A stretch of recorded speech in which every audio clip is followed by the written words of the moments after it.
This episode is going to focus on how we go about creating the topo map without having to go to the expense of a formal survey. Now, of course, you don't usually have to do a formal survey. Sometimes you will, because it's required for your build and permitting process.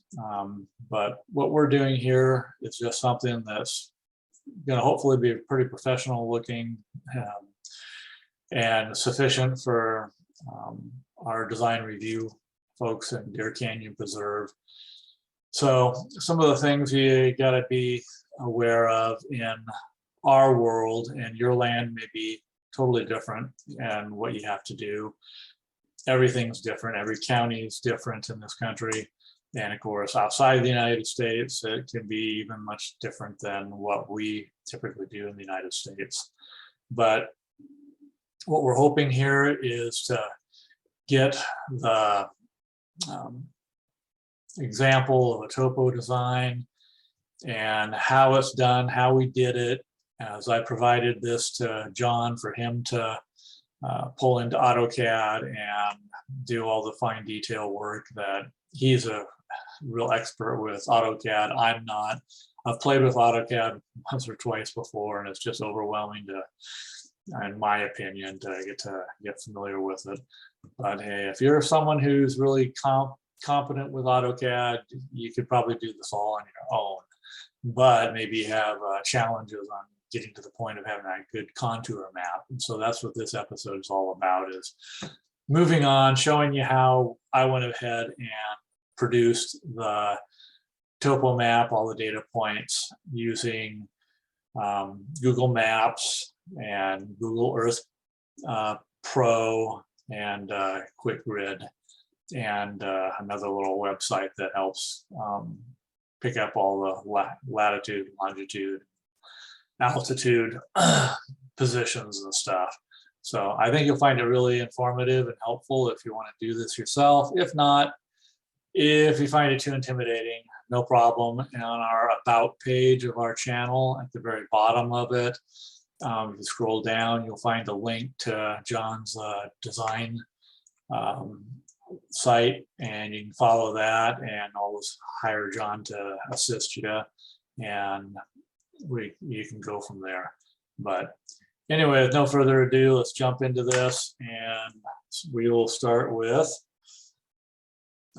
Google Earth Pro here.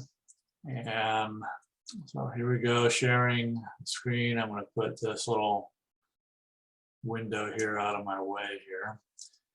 So I'm going to pick a little sample lot in Deer Canyon Preserve that I know is owned by the HOA, and use that to use it as for our example.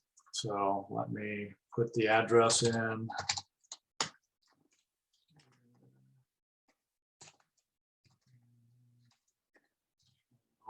Mountain Air. And we'll zoom up here with the search button. You could go ahead and put your address into the little search bar here and find your land.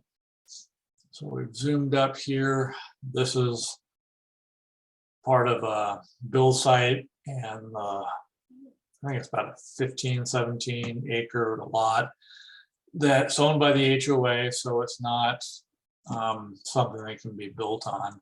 So I'm not encroaching on anyone else's site that may not appreciate me using theirs as an example, but I'm using an empty lot that'll never be built on.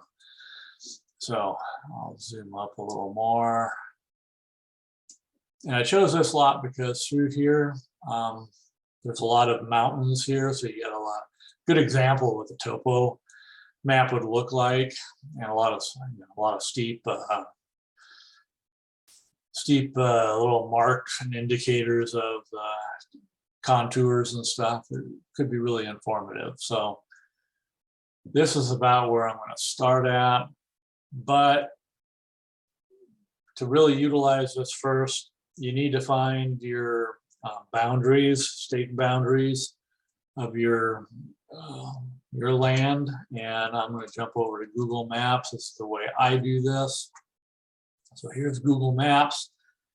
This is the lot in question here, and you'll see that it's basically a rectangle with a little bit of points along here along the road.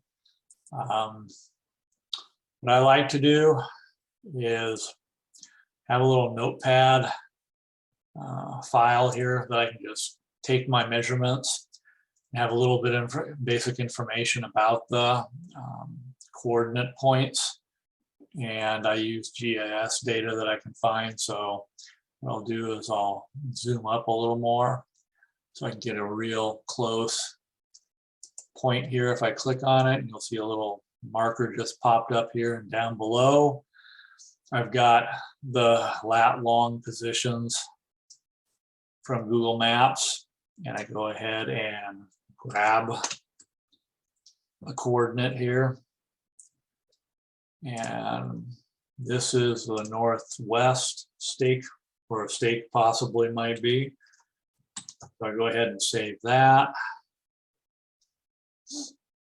And then let's go get the northeast corner.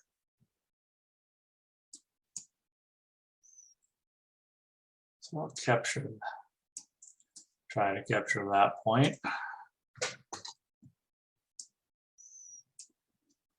Back to Notepad, save those lat long positions for that stake. Then we'll do the southwest corner.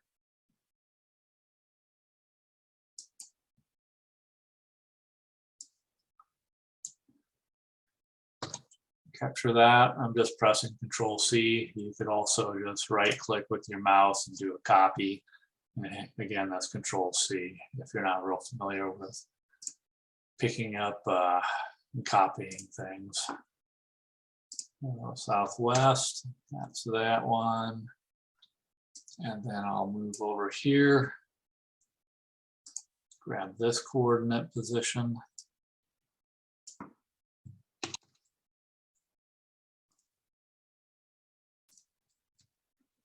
Now I have the basic lat long positions from the GIS data that's in Google Maps. However, if you look closely, I'll just zoom up a little more, you'll see these little positions here along the property boundary here. There's about 5 of them, I think. So I'm going to go ahead and just capture those points too. Just good to have a little more data. You can get a really accurate. I could have just drawn a straight line between the northwest and northeast, this position and this position, but I think I want to capture a little more accuracy here. I'll go from left to right and capture those little points there. So the next one will be right there.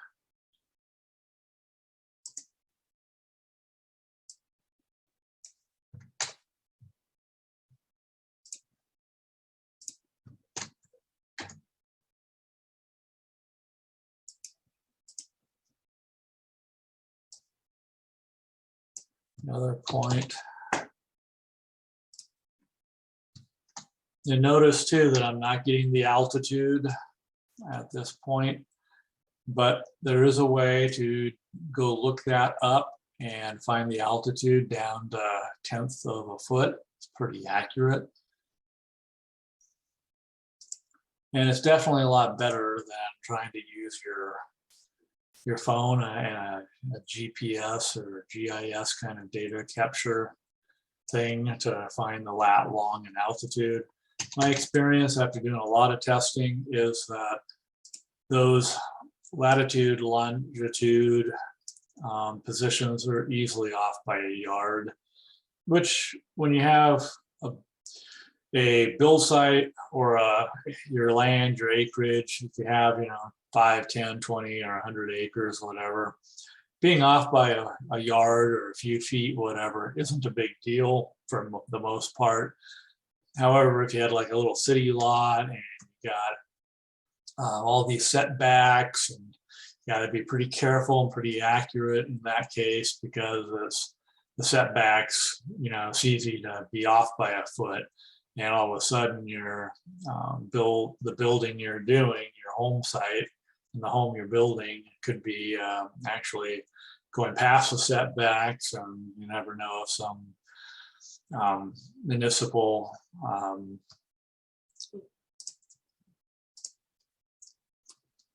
you might be obligated to have to tear it all down and move your build over a little bit so that you're not encroaching upon either a neighbor's property or into the setbacks. Bad things can happen with your property and your build. Anyway, here's the last point I'm going to capture.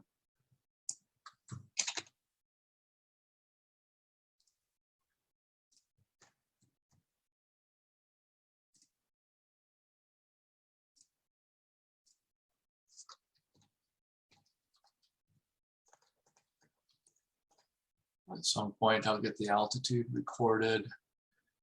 And let's also see if I can approximate where the center of the building envelope might be. So I would say, best guess, there is a way to actually get it, at least to a lot that the association doesn't own. I know they've identified that information on just what the lat long position is for where the center of the building lot is. But since this is one that can't be developed, they may not have that data. So I'm just going to do a quick grab that long now of where I think the center of the building site would be. So there we go. And we can now jump over to another little useful tool, which is the elevation finder. And this is great for just single flat long points. So go ahead, put one in for the center of the build side, just hit return, and it gives us a reading right here of 6,742.1 feet. So going back here, I will put in the 6,742.1 feet. And of course, the metric measurement is there too. So if you're outside the United States, you can always look up that way too. It's a handy little quick lookup tool. So I'm going to just go up here and grab the 4 main readings real quick.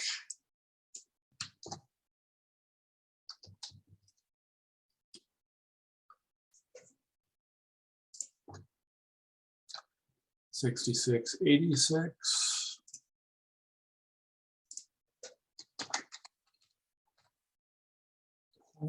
.4.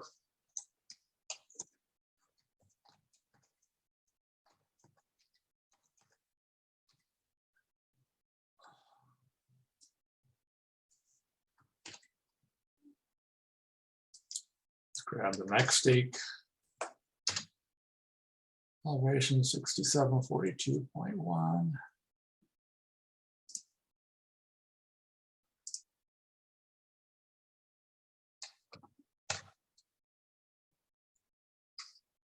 .1.